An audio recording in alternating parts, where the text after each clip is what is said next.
በራያ ግንባር በአማራና በትግራይ አዋሳኝ አካባቢዎች የህወሓት ታጣቂዎች የጦርነት ዝግጅትና የሰርጎ ገብ እንቅስቃሴ እያደረጉ መሆኑ ተሰማ። ጁባ በበኩሏ በኢትዮጵያ ድንበር አቅራቢያ ፓጋክ ላይ የተገነባውን የግብፅና የጦር ሰፈር በአስቸኳይ እንዲዘጋ አዘዘች። በሌላ በኩል በመካከለኛው ምስራቅ አሜሪካ በኢራን ላይ ጥቃት መክፈቷን ተከትሎ ኢራን በኩዌት በሚገኝ የአሜሪካ የጦር ሰፈር ላይ በሰነዘረችው የአጸፋ የሚሳኤል ድብደባ በርካታ አሜሪካውያን መጎዳታቸው፣ ድሮኖች መውደማቸው ታወቀ። ፕሬዚዳንት ትራምፕ በኳታር በረቀቀው ስምምነት ላይ አዳዲስ ቅድመ ሁኔታዎችን አስቀምጠዋል። እስራኤል በበኩሏ ስምምነቱ የሊባኖስን ሂዝቦላህ እንዳይጠቀም ለማፈስ እየተወተወተች ነው። ሰላም ጤና ይስጥልን ክቡራንና ክቡራን የደሴ ሚዲያ ተከታታዮች፣ ሰዓቱን አጫጭርና ሰፊ ሰበር መረጃዎች በዝርዝር ይቀርባሉ። እስከ መጨረሻው አብራችሁ ቆዩ። በአማራና ትግራይ አዋሳኝ ራያ አካባቢዎች አዳዲስ ወታደራዊ ዝግጅት እየተደረገ መሆኑ ተጠቆመ። በአማራና በትግራይ ክልሎች አዋሳኝ በሆኑት የራያ አላማጣ አካባቢዎች ከፍተኛ ወታደራዊ እንቅስቃሴና የጦርነት ዝግጅት እየተደረገ መሆኑን ከአካባቢው የወጡ ጥብቅ መረጃዎች አመላክተዋል። የሰርጎ ገብ እንቅስቃሴዎቹ የደሴ ሚዲያ ከስፍራው የደረሱት መረጃዎች ምንጮች ጠቅሶ እንዳረጋገጠው የህወሓት ታጣቂዎች ከመሆኒ ተነስተው ወደ ጨርጨር መስመር የሰርጎ ገብ እንቅስቃሴዎችን በስፋት እያደረጉ ይገኛሉ። የአድማስ ጠጋት በምዕራብ ግንባር፣ በምዕራብ የዋጃ ግንባር፣ ከደቡብ አቅጣጫ ወደ ጨርጨርና ወደ ዋጃ መስመሮች ታጣቂ ቡድኖች ከፍተኛ ኃይል እያስጠጉ መሆኑ ተረጋግጧል። በሶስት አቅጣጫዎች ሊሰነዘር የሚችል ትንኮሳ እንደ መረጃ ምንጮች ገለጻ የታጣቂዎች ቡድኖች እንቅስቃሴ ከመሆኒ፣ ከሚንጋላ እና ከዋጃ በሶስት አቅጣጫዎች ድንገተኛ ትንኮሳ ሊፈጽሙ እንደሚችሉ በስፋት እየተነገረ ይገኛል። ተሳታፊ አካላት ቁጥር መጨመር ይህንን አዲስ ውጥረት ግጭት ቀስቃሽ ከሆነ በዚሁ ዙር የሚሳተፉ አካላት ቁጥር ቀደም ሲል ከነበረው በተለየ ሁኔታ በእጅጉ የጨመረ መሆኑ ተጠቁሟል። ይህም ሰሞኑን በትግራይ ክልል ውስጥ በስፋት ሲካሄድ የነበረው ወታደራዊ አፈሳ ጋር የተያያዘ መሆኑን እየተገለጸ ይገኛል። ደቡብ ሱዳን በድንበር ላይ የተገነባውን የግብፅ ጦር ሰፈር በአስቸኳይ እንዲዘጋ አዘዘች። የደቡብ ሱዳን መንግስት ግብፅ በኢትዮጵያ ድንበር አቅራቢያ በሚገኝ በላይኛው ናይል ግዛት በተባለ ስፍራ ላይ ያቋቋመች ወታደራዊ ጦር ሰፈር በአስቸኳይ እንዲዘጋ ጥብቅ ትዕዛዝ አስተላለፈች። የግብፅ ስውር ዓላማ መክሸፍ። ይህ የግብፅ የጦር ሰፈር ወደ 260 የሚጠጉ የሰው ኃይል የያዘ ሲሆን ዋነኛ ስውር ዓላማው የናይልን የተፈጥሮ ውሃ ፍሰት መቆጣጠርና መሰለል እንደነበር ተገልጿል።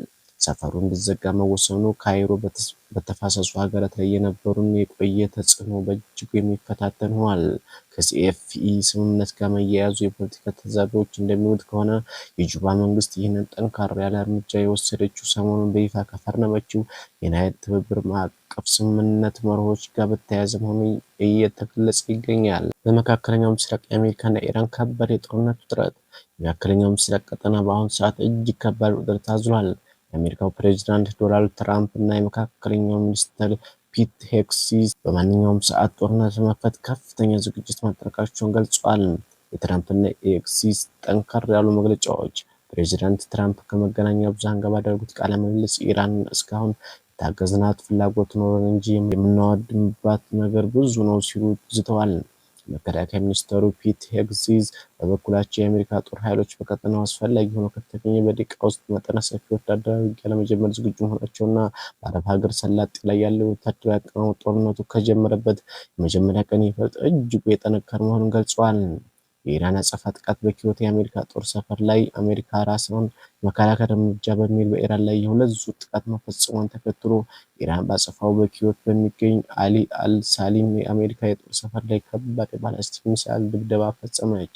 የባላስቲክ ሚሳይል ስብርባሪዎች በጦር ሰፈሩ ላይ የወደቁ ሲሆን በዚህም በርካታ አሜሪካውያን ቀላልና ከባድ ጉዳት እንደደረሰባቸውና ሁለት MQ-9 ሪፐር የተባሉ ዘመናዊ ድሮኖች እዚያው ባሉበት ከባድ ውድመት እንደደረሰባቸው ብሉምበርግ ዘግቧል።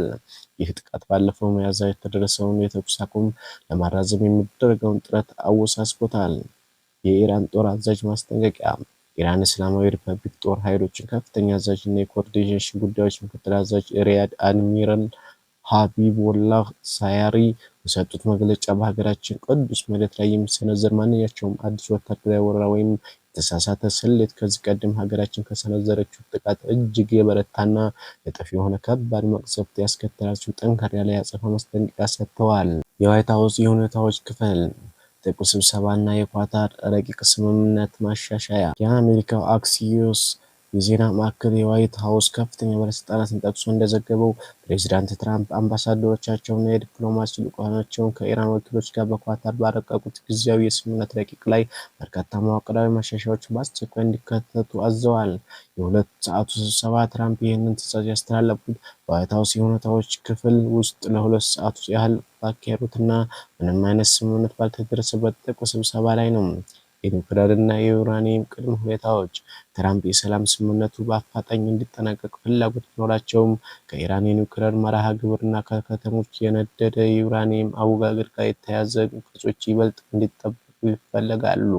በተለይም በሰኔ 2025 በነበረው የ12 ቀናት የእስራኤልና የኢራን ጦርነት ወቅት አሜሪካ በሶስት የኢራን ኒውክሌር ጣቢያዎች ላይ በፈጸመችው ድብደባ ምክንያት በምድር ስር በጥልቀት ተቀብሮ የሚገኘው የደነደነ ዩራኒየም አሜሪካ በምን ስልት እንደምትረከብና ሂደቱ የሚፈጸምበት ትክክለኛ የጊዜ ሰሌዳ በግልጽ እንዲቀመጥ ጠይቀዋል። የሆርሙዝ ባህር መተላለፊያ ቃላት አጠቃቀም ትራምፕ በስትራቴጂካዊ የሆርሙዝ ባህር መተላለፊያ እንደገና መከፈቱ ዙሪያ በሰነዱ ላይ ያሰፈሩት የተወሰኑ የቃላት አጠቃቀሞች እንዲቀየሩ ጠይቀዋል። የዋይት ሀውስ ቃል አቀባይ ለጋዜጠኞች በሰጡት መግለጫ ፕሬዚዳንት ትራምፕ ለአሜሪካ ብሔራዊ ጥቅም ፍጹም ተስማሚ የሆነውን ቀይ መስመር የሚያከብሩ ስምምነት ብቻ ነው የሚፈርሙት ብለዋል። መግባቢያ ሰነዱ ድክመት በአሁኑ የረቂቅ ሰነድ ይዘት መሰረት ስምምነቱ ኢራን የኒውክሌር መሳሪያ ላለመስራት የምትገባውን ዲፕሎማሲያዊ ቃል ብቻ ያካተተ እንጂ ምንም አይነት ተጨባጭ ወታደራዊ ግዴታ የለበትም። ሰነዱ ስምምነቱ ከተፈረመበት ቀን ጀምሮ የኢራን የኒውክሌር ቁርጠኝነትና የማዕቀብ መነሳትን ለመወሰን የ60 ቀናት ጥብቅ የድርድር ምዕራፍ ይደነግጋል ተብሏል። የኢሜል መልእክቶችን አለመጠቀም የአሜሪካ ባለስልጣናት ለፕሬዚዳንት እንደገለጹት ኢራናውያን በአሁኑ ወቅት በተግባር በዋሻዎች ውስጥ የሚገኙ በመሆናቸውና የኢሜል መልእክታቸውን የማይጠቀሙ በመሆናቸው ለዚህ አዲስ ማሻሻያ ምላሽ ለመስጠት ረጅም ቀናት ሊወስድባቸው ይችላል። ትራምፕ ግን ማሻሻያዎቹ እስኪካተቱ ድረስ እስከሚቀጥለው ሳምንት ለመታገስ ፈቃደኛ መሆናቸውን ገልጸዋል። ትራምፕ የአሜሪካን ታሪካዊ ወታደራዊ ጣልቃ ገብነት ስህተቶች በይፋ አመኑ። የአሜሪካ ፎክስ ኒውስ የቴሌቪዥን ጣቢያ እንደዘገበው ፕሬዚዳንት ትራምፕ በሰጡት ልዩ ቃለ መጠይቅ የዩናይትድ ስቴትስ ከዚህ ቀደም በመካከለኛው ምስራቅ የፈጸመችውን ታሪካዊ ወታደራዊ ጣልቃ ገብነት ስህተቶች በይፋ አምነዋል።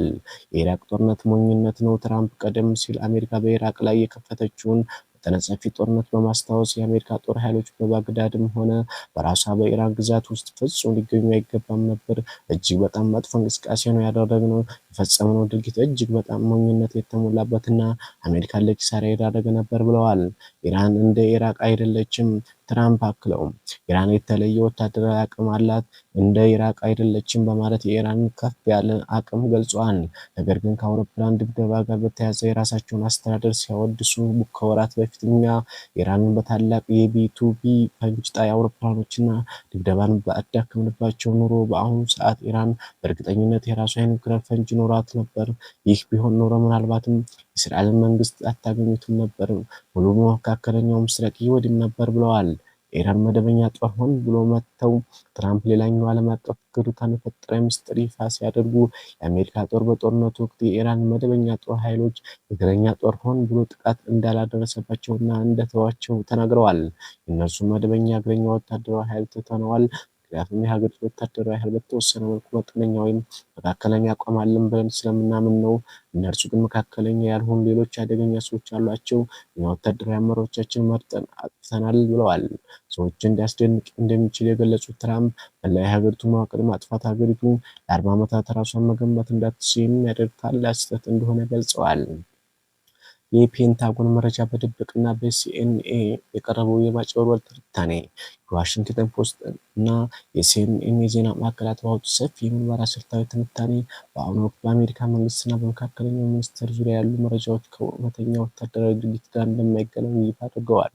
መረጃ መደበቅ ጋዜጣው እንደ አሜሪካ ወታደራዊ ባለስልጣናት ጠቅሶ እንደዘገበው የመከላከያ ሚኒስትር ፒት ሄግሴት ለፕሬዚዳንት ዶናልድ ትራምፕ እውነተኛውን የወታደራዊ ውድመት እውነት በጭራሽ እየተናገሩላቸው አይደለም። በዚህ ምክንያት ፕሬዚዳንቱ ሁልጊዜም ወደ አደባባይ እየወጡ የተሳሳቱና የተጋነኑ መረጃዎች ደግሞም እንዲናገሩ በማድረግ ታላቅ ስልታዊ ስህተት እየተፈጸመ ነው። የዋይት ሀውስ እና የፔንታጎን መግለጫዎች ኢራን በጥቃቱ የደረሰባትን ውድመት እጅግ አጋነው የሚያቀርቡ እና አንጻሩ አሁንም ያላትን እውነተኛ ወታደራዊ እጅግ አሳንሰው የሚገልጹ ናቸው ተብሏል።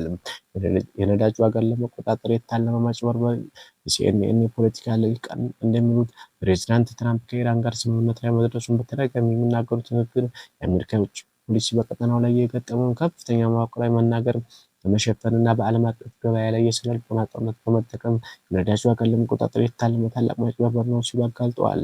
ይህ ድል አድራጊነት የአሜሪካ ጦር በቀጠናው የገጠመውን ታላቅ ወታደራዊ ውድቀት ለመደበቅ የተወረወረ ተራ የጭስ መረጃ ነው ብለዋል። የእስራኤል ከፍተኛ ስጋትና የአልጀዚራ ሰፊ ትንታኔ። ኳታሩ አልጀዚራ የዜና ወኪል በመካከለኛው ምስራቅ ጥናት ከፍተኛ ተመራማሪ የሆኑት ፕሮፌሰር መሐመድ ዘዊርን ጠቅሶ እንደዘገበው የእስራኤል መንግስት በዋሽንግተንና በኢራን መካከል ሊደርስ ከሚችል ማንኛውም አይነት የሰላም ስምምነት በስተጀርባ ታላቅ አደጋ እንደተደበቀ አረጋግጣለች። የሂዝቦላ ወታደራዊ ዋስትና ፕሮፌሰር ዘዊር እንደገለጹት የእስራኤል ዋና ስጋት የአሜሪካና የኢራን ዲፕሎማሲያዊ ስምምነት በቀጠና ከሊባኖስ የውጊያ መስመር ጋር ጥብቅ ቁርኝት ስላለው ነው።